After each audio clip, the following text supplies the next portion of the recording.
We're so back. I had to skip last week's video so I could actually finish Star Twinkle, which I finally did. I finally finished Star Twinkle Precure. I almost got back into Precure at the time this was airing. I got into Precure in 2010. I got into it through Heartcatch, and I watched the first 10-ish episodes of Sweet before I dropped it. However, every year around February, my senses would be tingling. This is a time of year. There's something going on. It's Precure time. Every year I check out the designs and the opening and the ending. Every single year without fail, even though I wasn't watching it. And in 2019, oh, I was gobsmacked. I couldn't believe the designs I was seeing. I absolutely loved them. I couldn't believe there was going to be a dark-skinned cure. So back then, I watched the first 3 or so episodes, and it just wasn't the right time. I've been out of practice of watching anime. I just couldn't get into it. And it was an adjustment because 2019 Precure was a completely different ballpark and era from the last Precure season that I'd watched. But anyway, Star Twinkle managed to do a lot of great things. From what I could gather, this was a very character-driven season, though the plot points that they did give us were not half bad. Some were stronger than others. However, I do want to talk about one that stood out to me the most: the hyperuse of AI on the planet of Saman, that is Lala's home planet. Saman was a well-crafted, well-thought-out planet. It's kind of thought out as this futuristic society where life is made easier because of these technological advancements. Hovercrafts, homogeneous living quarters, which poses the question, is there fair housing on Saman?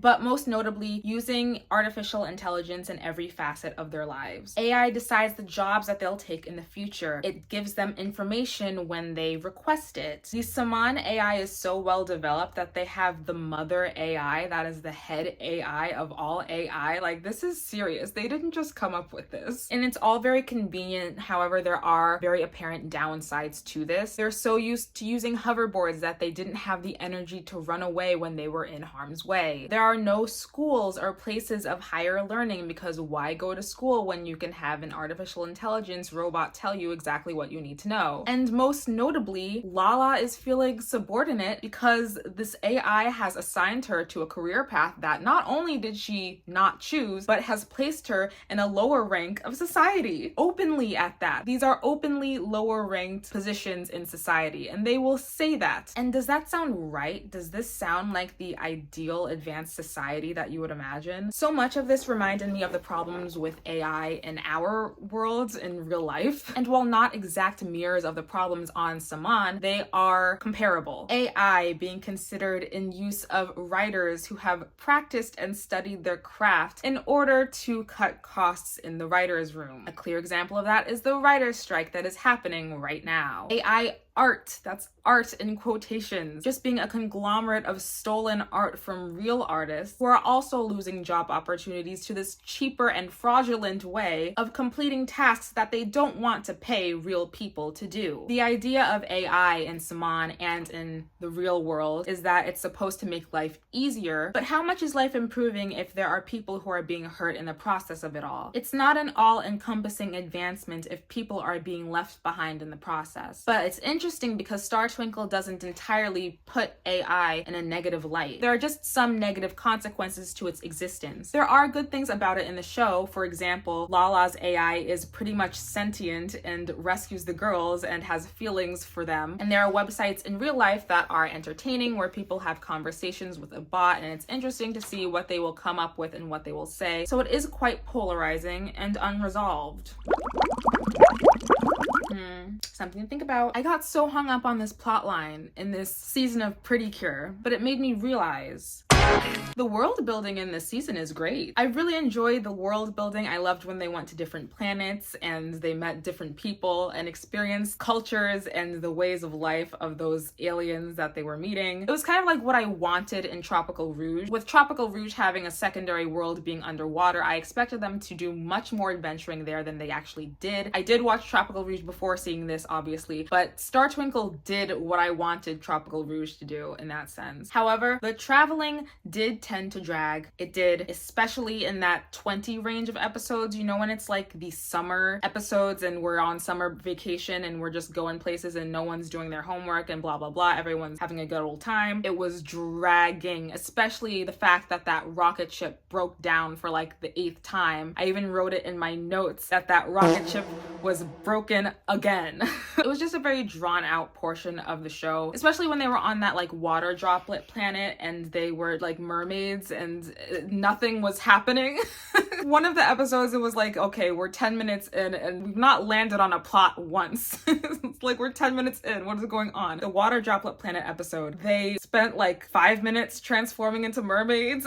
I was like, okay, like, what are we doing here? I really did like the hometown that the girls were from, Mihoshi Town. Everything kind of had like celestial themed architecture, and I really liked the observatory. I liked the town square area. There was a lake that was shaped as a crescent as well. Even the school had like a star theme. It was very cool. I think of all the planets that I saw, my favorite was Planet Zeni, which is the one that Blue Cat was stealing back things from Planet Rainbow on. Like, that was the planet with all the rich people, and they had like, I don't know, it just looked like a really pretty planet. Very aesthetically pleasing. However, very clearly, the planet of Saman was the one that piqued my interest the most as far as the plot revolving around it. Now, Star Twinkle was very much so a character-based season, is what I found. However, the plot that they gave, it wasn't terrible. It could have been stronger and better executed, and things weren't very clear. Like, they sure did take their time in explaining Prince and the Star Princesses and their origin story. Like, we didn't find that out until episode 40 something. But when we did get it, it was very interesting. I did enjoy that. I am aware of some of the commentary on this season as far as the finale. I know that a lot of people were not happy with the way that this played out. As far as Fua being like a main focus and having so much agency in this finale, I think the one moment that I did find off about this was when the universe, the entire universe had gotten swallowed up. There was darkness.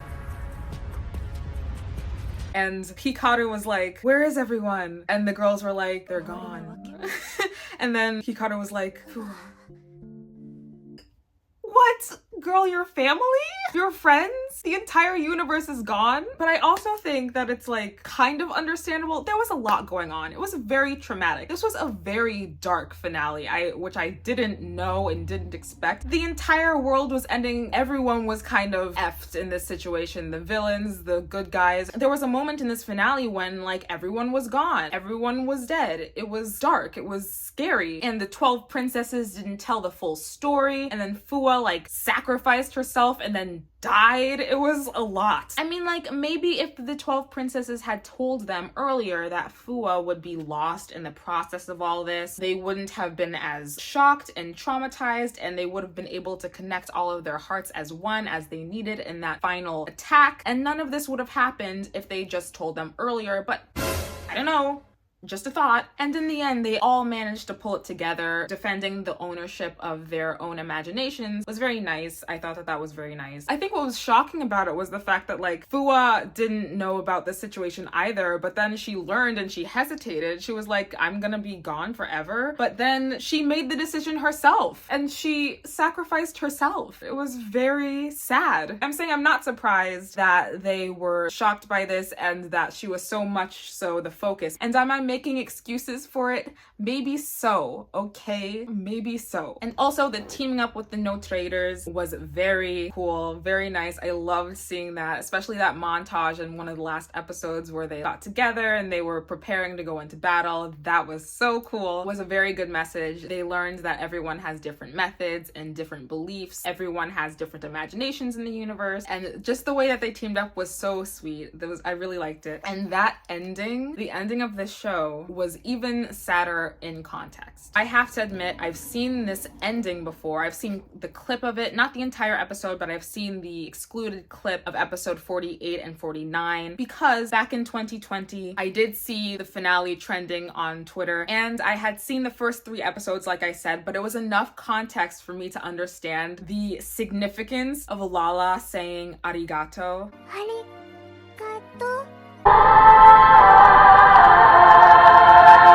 And I cried back then watching it on Twitter, even only having seen 3 episodes. And it was even worse this time when I watched it. I was boohoo crying. It was really not cute. The time skip was very sweet. They really almost had me with Hikaru having that dream sequence where they got together with Lala and Uni again. And I was happy that that was a dream sequence because I do like the baton passes in Pretty Cure. It's very sweet to see them meet up with the new season's main character, and I love that. That's always something that I like. However, I don't know, maybe it's the way that they put it in the show, like having it in the finale episode when things have already concluded the episode before. It feels like it cheapens the finale from the episode prior. So I was kind of like, oh, what the heck, when I saw the girls meet up again. Before they show that it's a dream sequence, I was like, oh, this really cheapens the experience. I don't know why they would do that. It was a dream sequence, but I have seen that in other recent seasons of Pretty Cure, so I don't entirely love that, but I do like a baton pass. Moving on from the plot and the story,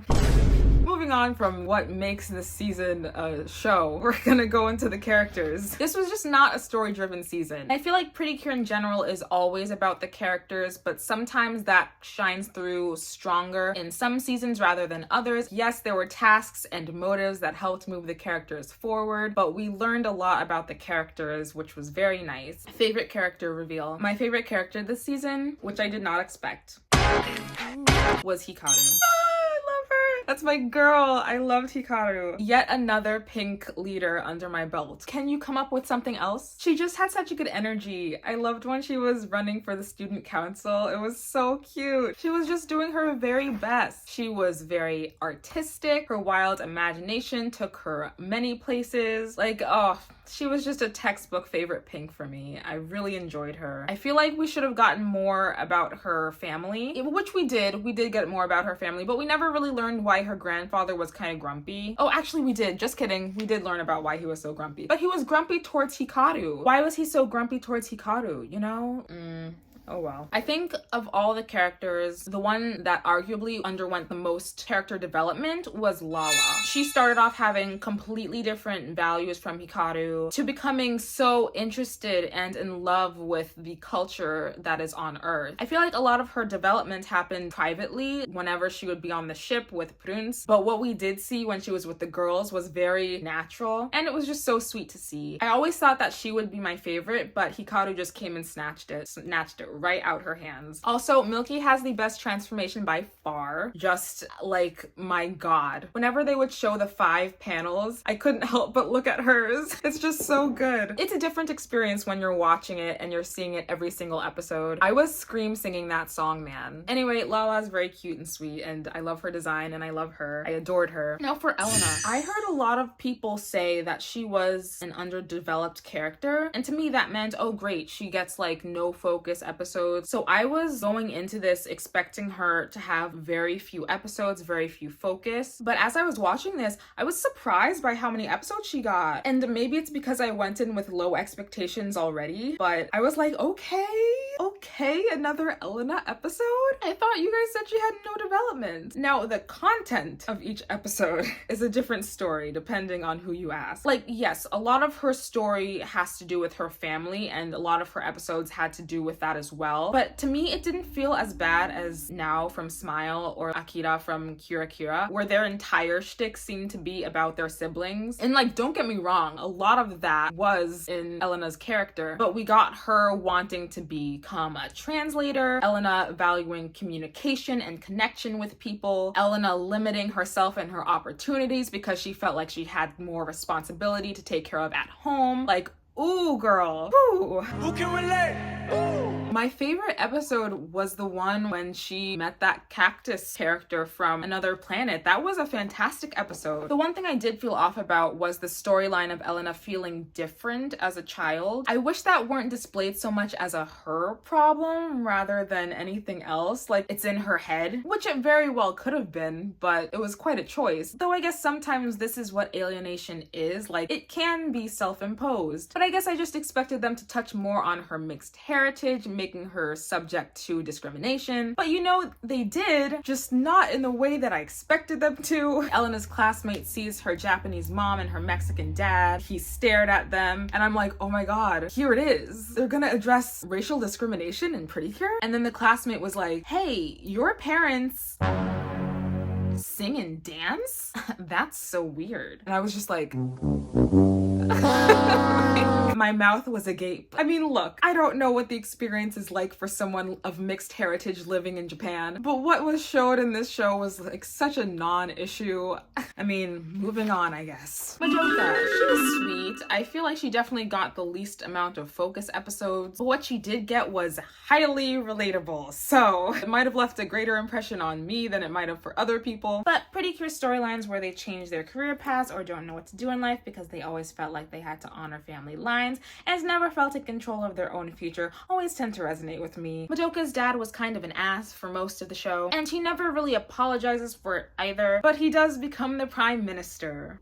Yay. Anyway, we love a purple Cure. I actually loved her Cure design. It's one of my favorites as well in this season. Uni's integration into the team felt very natural and realistic. She wasn't immediately buddying up with them, and the dynamic was still uncomfortable and uncertain for most of the episodes, but she's a big tsundere, which was very cute. She didn't even start sleeping on Lala's ship until like episode 45, which felt very like natural that it took that long for her to feel comfortable. Her backstory with Planet Rainbow was very tragic, and then Iwan pissed me off for so much of it. Like the way she started going after Uni and saying, you deceived me. You committed the equivalent of a genocide. I don't think they're comparable. It was nice how they ended up resolving it, and Uni realized that she had hurt her and apologized, and then Iwan righted her wrongs. But damn, did she piss me off for most of this show. She didn't even show remorse. Oh my god. Oh. Anyway, Uni's happiness over anything. I didn't love how the story about Uni's stealing played out. Like she was taking back what was wrongfully stolen from her people. Like,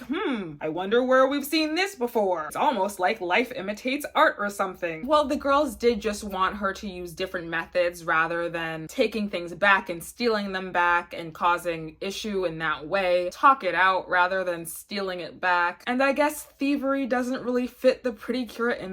But I did like how Uni kind of stood behind her resolve while saying that she wouldn't do anything to hurt or harm or upset the girls. And I think what was really cool in episode 32 was that Gallagher, he lost his planet, and Uni kind of sees what could have happened to her had she continued down her path and had she not come across Hikaru and the girls. Like, Uni was never a real villain, but she could have very well become one had she been recruited by the No Traders. Like, that could have been the path that she went down, but it just didn't happen that way. And Uni was just a very good character. I liked her way more than I expected to. I got a Uni Cuties figure. She's not my favorite, and I don't even know if she's my second favorite, but like, it's so pretty. I love her outfit too. I came to the resolve that if I were to dress up as a character in this show, like if I were to do cosplay, I would probably wear Cure Cosmo's outfit. Like, I love the Cure Milky design probably the most, but I don't know if I would wear the outfit. I think if I were to wear an outfit, it would be Cure Cosmo. Like, something about it. I don't know. I just like it. Some extra quick things. I loved Fua. Fua was very cute. I tried to resist. I did. I just can't seem to dislike the Cure fairies that I've seen so far. I just haven't disliked a fairy yet. I loved Prunes too. He was very good. He was very funny, and I think his VA was very awesome. His VA was so funny. I really became a bigger fan of the opening and the endings of this season, like the songs. I had always been kind of like here or there on them. I appreciated them because they were very on theme for the season. Now I just like completely think they're fantastic pop songs. I think they're genius for this show. And as for the magic items and like the toys, the transformation item is better than the rest of the items in this show. The Twinkle stick is okay. It is pretty. I don't know what else could have been done for this Twinkle stick, but it is pretty. The Twinkle imagination device, I hate it. It's heinous and it's ugly. I do not like the Twinkle imagination, that yellow ball. It's ugly. I saw pictures of the toy and they couldn't have even like used some super metallic paint. They couldn't have used some see-through, some transparent plastic. I don't know. It's just It's just terrible. Like the worst power-up device I've ever seen so far.